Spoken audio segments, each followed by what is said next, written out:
మీకంటే ఒక 2 ఏళ్ల ముందు మొదలు పెట్టిండొచ్చు. మన జగన్మోహన్ రెడ్డి గారు ప్రూవ్ చేసుకున్నారు. This is the way. మీకు బేస్ ఉంది, కోర్ ఉంది. దాని మీద మీరు అప్పటి నుంచి మొదలుపెట్టి పార్టీ నిర్మించి ఉంటే బాగానే ఉండేది. ఒక రాజకీయ పార్టీ. రాజకీయ పార్టీ అంటే ఏం కావాలి?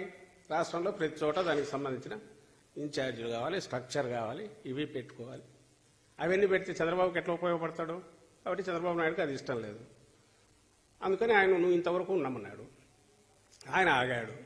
దాని గురించి అన్నాము. ఆయన ఉండేది చంద్రబాబు నాయుడు కోసం ఉన్నట్టుంది అన్నాను. అందులో తప్పేముంది?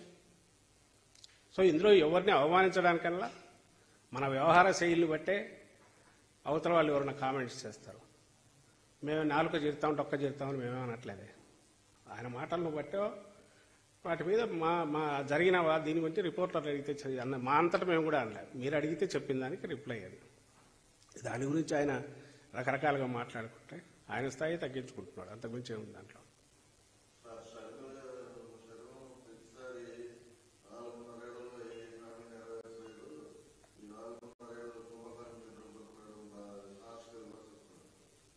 చెప్పాను కదా ఇంతకుముందు, కాంగ్రెస్ పార్టీ ఇక్కడ ఉండేది ఏకైక వ్యక్తిగా.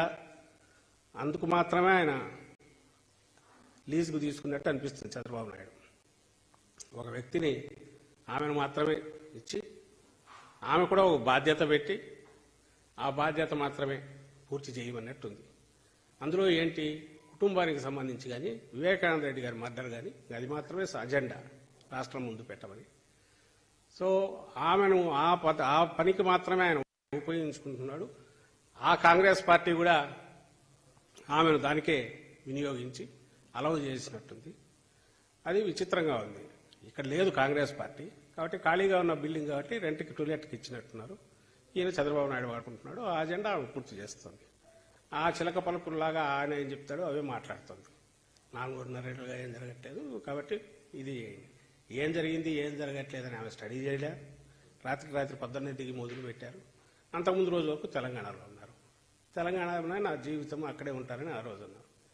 సో ఆమె ఎందుకు వచ్చారు, ఏం మాట్లాడుతున్నది అంత క్లారిటీ ఉన్నప్పుడు దాని గురించి మళ్ళీ విశ్లేషణ చేయడం అవసరమా? అనవసరం కదా.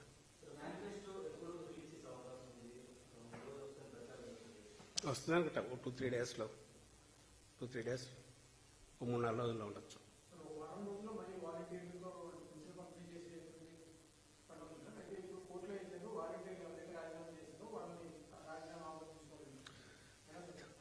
తలకాయ ఉండే వాళ్ళు చేసే పనేనా అది? అంటే కోర్టు ఏమిస్తుంది నాకు తెలియదు. కానీ ఇప్పుడు ఈ పిటిషన్ పెట్టిన వాళ్ళే ఇంతకంటే వాళ్ళు పెద్ద ఉద్యోగులు, ఐఏఎస్ వాళ్ళు. ఎవరు? నిమ్మగడ్డ రమేష్, ఎల్వి సుబ్రహ్మణ్యం, ఇంకొక రమేష్, వీళ్ళందరూ. జడ్జి ఒక ఆయన Bhavani Prasad, citizens for democracy అని పెట్టుకున్నారు.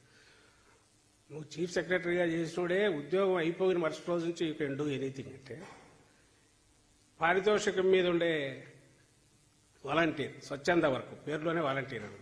అతను రాజీనామా చేసినాక అతను సిటిజన్ ఆఫ్ ఇండియా, మామూలు నార్మల్ సిటిజన్. అతనికి రైట్స్ లేకుండా ఎట్లుంటాయి? అది నిలబడుతుంది ఎక్కడన్నా? మామూలు కామన్ సెన్స్తో ఆలోచించిన జరిగే పని నిలబడేదా? రాజీనామా చేయకూడదు అని కూడా అంటారు, నాకు తెలియదు.